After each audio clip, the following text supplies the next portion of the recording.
আমরা যখন বাংলা সাহিত্যের কালজয়ী রচনাগুলো নিয়ে কথা বলি, আখতারুজ্জামান ইলিয়াস নামটি বিশেষভাবে স্মরণীয়। স্বল্প জীবনে অল্প লিখেও তিনি নিজেকে বাংলা সাহিত্যের আকাশে স্থায়ীভাবে প্রতিষ্ঠিত করেছেন। আখতারুজ্জামান ইলিয়াস বাংলা সাহিত্যের এক অনন্য নাম। আজ আমরা আলোচনা করব তার বহুল প্রশংসিত উপন্যাস চিলেকোঠার সেপাই নিয়ে। 69-এ গণ অভ্যুত্থানের পটভূমিতে রচিত এক মহাকাব্যিক কালজয়ী সৃষ্টি চিলেকোঠার সেপাই। আমি আজিজুল বারী চৌধুরী, একজন কন্টেন্ট ক্রিয়েটর এবং বাংলা সাহিত্যের গভীর অনুরাগী হিসেবে এই অসাধারণ রচনাটির কিছু দিক তুলে ধরার চেষ্টা করব। চিলেকোঠার সেপাই একটি বহুমাত্রিক উপন্যাস, যা শুধু একটি নির্দিষ্ট ঘটনার বর্ণনাই নয়, বরং একটি সমাজের, একটি সময়ের এবং একদল মানুষের গভীর মনের প্রতিচ্ছবি। আখতারুজ্জামান ইলিয়াস এই উপন্যাসে 69-এ গণ অভ্যুত্থানকে কেন্দ্র করে মধ্যবিত্ত এবং নিম্নবিত্ত শ্রেণীর মানুষের জীবনযাত্রার এক জটিল মিশ্রণ তুলে ধরেছেন।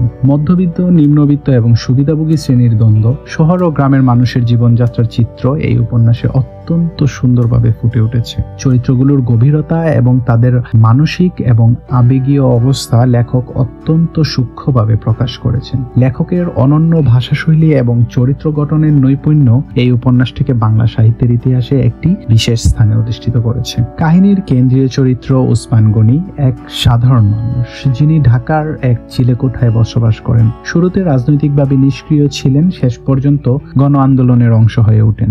বৃহত্তর গণ আন্দোলনের জোয়ারে অবশেষে ওসমান একজন সাধারণ মানুষ হিসেবে মিশে যেতে সক্ষম হয়। 69 যে স্বাধীনতা আন্দোলনকে চূড়ান্ত রূপ দেয় এবং এই 69ই যে হাজার বছরের বাংলার শোষণ মুক্তির হাতিয়ার, তা লেখক ওসমানের চিন্তায় এবং চোখে দেখিয়েছেন।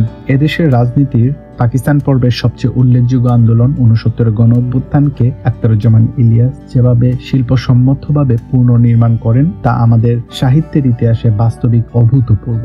হাড্ডি খিজিরের মতো অবহেলিত মানুষরা যখন আন্দোলনে ঝাঁপিয়ে পড়েছে, আবার আন্দোলনের অজুহাতে সুবিধাভোগী কিছু মানুষ সম্পদ লুট করেছে। শহরে যেমন আন্দোলন গড়ে উঠেছে গ্রামেও।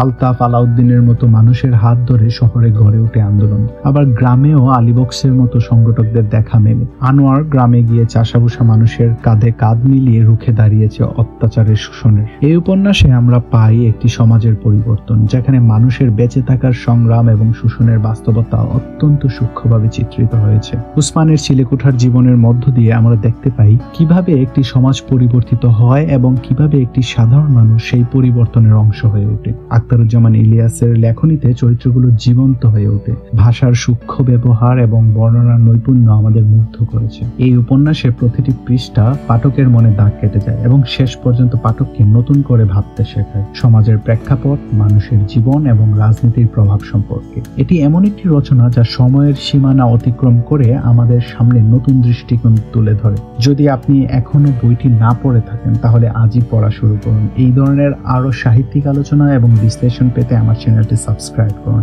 আপনার মতামত এবং চিন্তা ভাবনা আমার কাছে অত্যন্ত গুরুত্বপূর্ণ, তাই আপনারা এই ভিডিও বা পোস্টে কমেন্ট করতে ভুলবেন না। চলুন সবাই মিলে বাংলা সাহিত্যের এই মহামূল্যবান রত্নগুলোকে নতুন করে আবিষ্কার করি।